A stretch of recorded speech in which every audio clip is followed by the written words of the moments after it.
vai nos ajudar a entender melhor sobre esse tema é o Dr. Rogério Almeida, que é bacharel em Direito, advogado e especialista em mediação, arbitragem e direito das famílias e sucessões. É mediador judicial e extrajudicial, facilitador em justiça restaurativa, terapeuta holístico com abordagem em constelações familiares e terapia do trauma. Dr. Rogério, seja muito bem-vindo ao nosso Família na Real. Muito obrigada. Estamos em casa.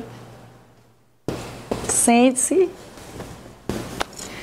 Agradeço demais sua presença, sua disponibilidade em vir aqui no nosso Família conversar sobre um tema tão importante. Nós já tivemos aqui colegas falando sobre esse tema, mas hoje a gente vai aprofundar mais com alguém como o senhor, que trabalha diretamente com terapias holísticas, com questão de mediação, com a questão da constelação familiar, que nem todas as pessoas conhecem. Então, seja muito bem-vindo.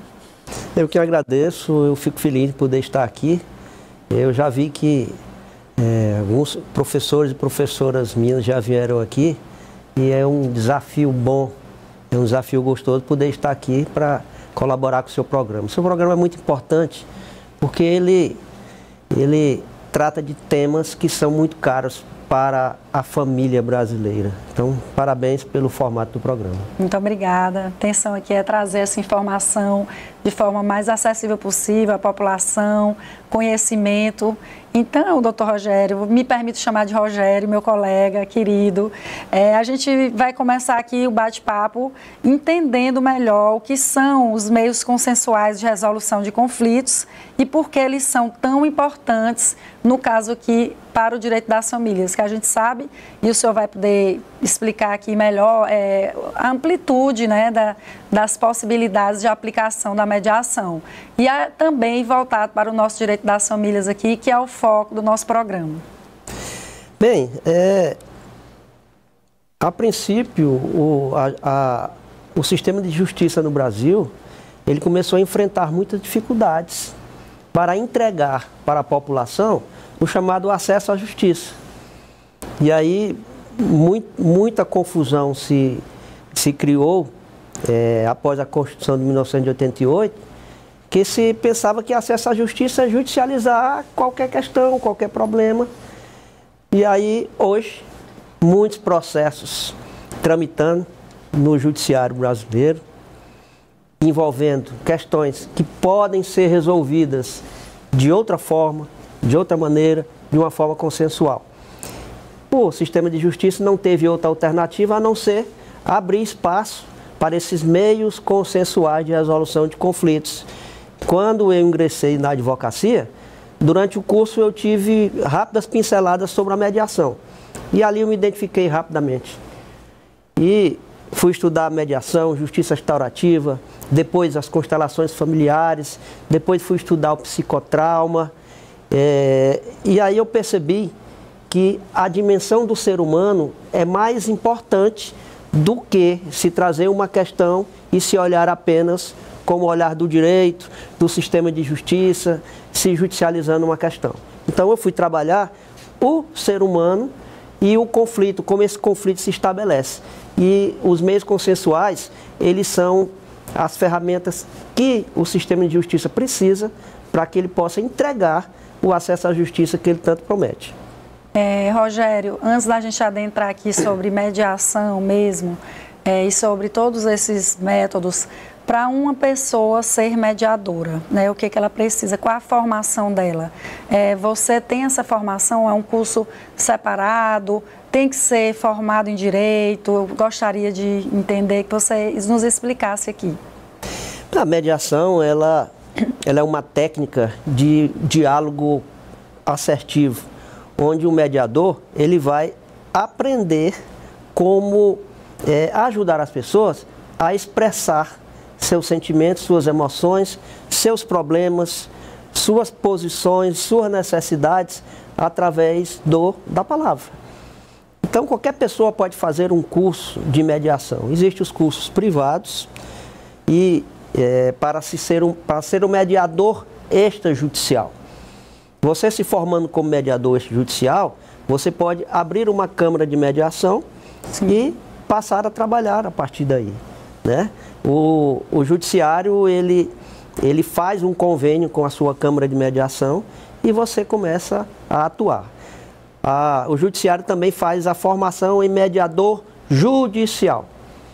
Essa formação ela é gratuita e a contrapartida é trabalhar durante um período para o judiciário, já atendendo pessoas como mediador, para poder depois ser certificado. E a partir daí, os tribunais dos estados, eles abrem vagas para as pessoas atenderem como mediadores. O ideal é que a pessoa tenha uma graduação em uma determinada área. Sim. O ideal é que seja na área do direito, né? Para poder facilitar as questões pontuais e jurídicas que estão envolvidas dentro daquele conflito. Mas é uma área muito interessante. Muito. E nós temos muitas pessoas formadas em mediação no Brasil e aqui no Piauí também. Mas nós precisamos falar mais sobre isso, divulgar mais sobre isso, para que as pessoas busquem mais a mediação. Exatamente.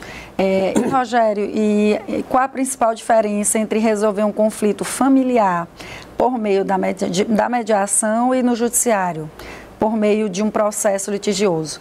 Que é exatamente aí a essência da mediação, né? A gente está agora num processo de desjudicialização, que é um processo nacional, que vem até do Conselho Nacional de Justiça, tanto nos meios, nos cartórios, né? A gente observa que vários procedimentos hoje, eles podem ser realizados fora da justiça, né? Como um inventário, como um divórcio. Então, a questão da mediação também, ela vem nesse movimento de desjudicialização. Então, para você, qual é a diferença principal entre resolver um conflito através da mediação e de um processo judicial?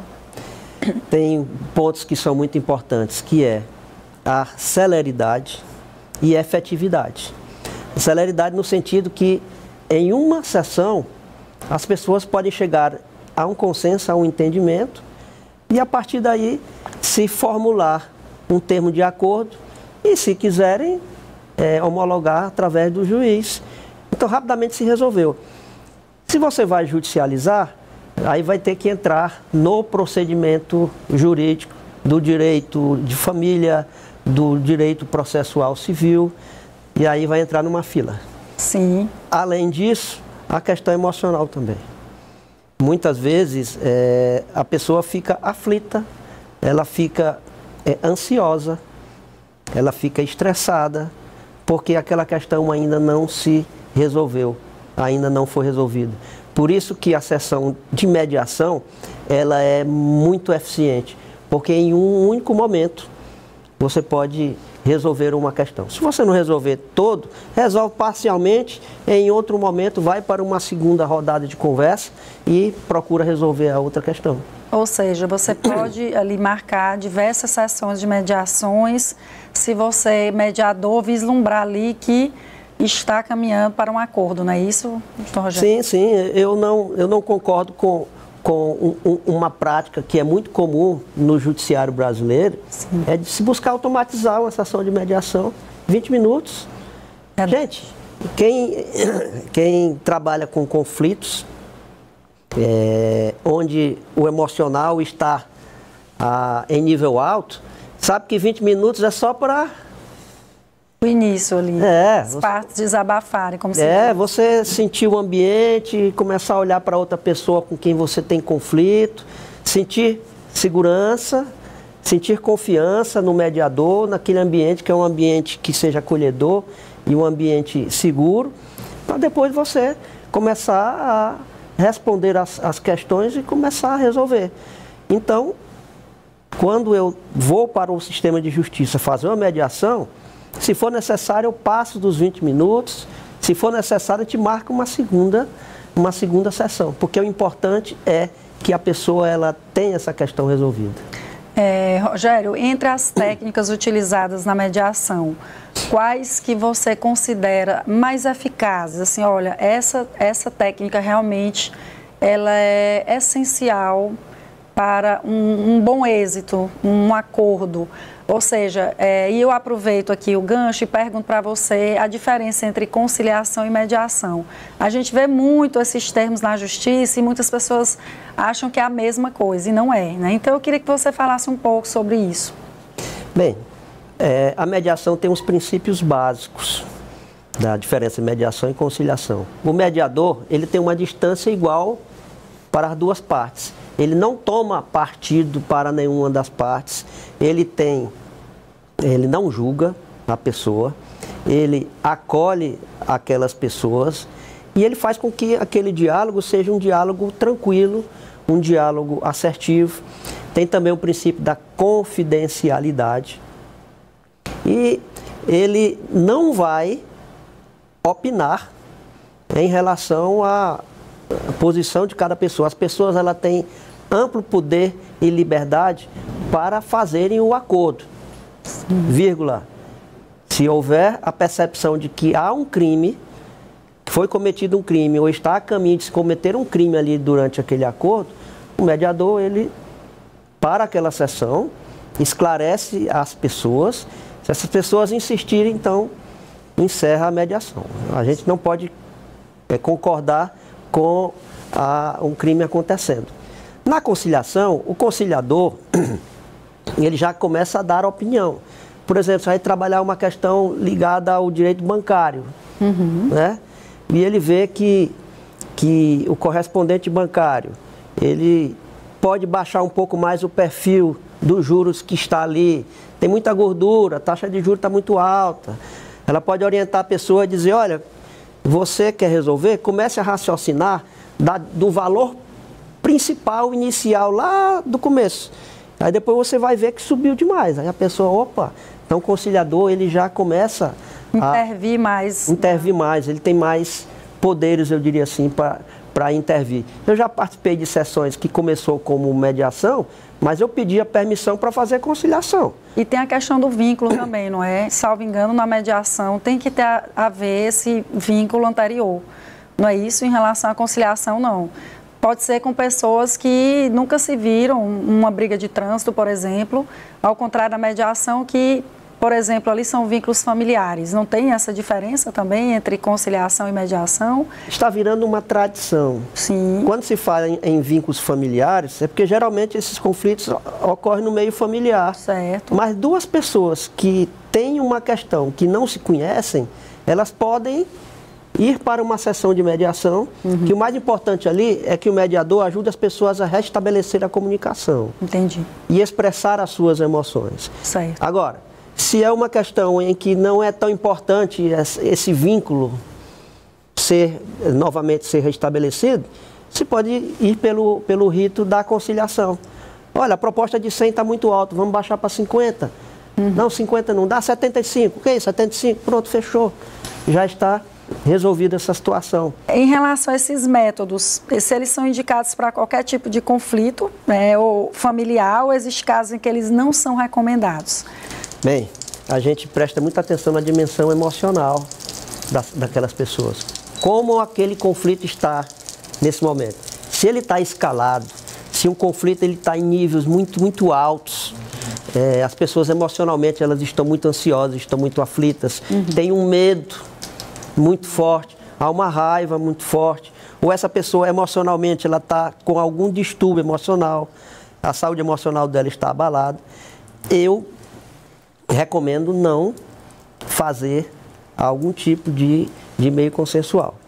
Existe também a questão da violência, né? Violência doméstica. As pessoas... Em algumas situações a mulher prefere não participar, não é isso, de sessões de mediações. E em relação ao inventário, assim, você tem feito muitas mediações nesse tema inventário? Por vezes a família é muito grande, os herdeiros. Existe essa possibilidade também de fazer? Acontece muito questões relacionadas ao inventário. Sim. Por quê? Porque o inventário é importante para as pessoas, mas elas não sabem como fazer.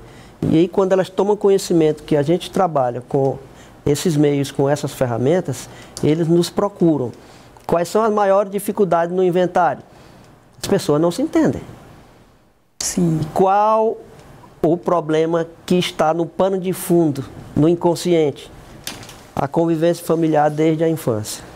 Muitas vezes não tem nada a ver com patrimônio e são questões ali entre os familiares que nunca se resolveram.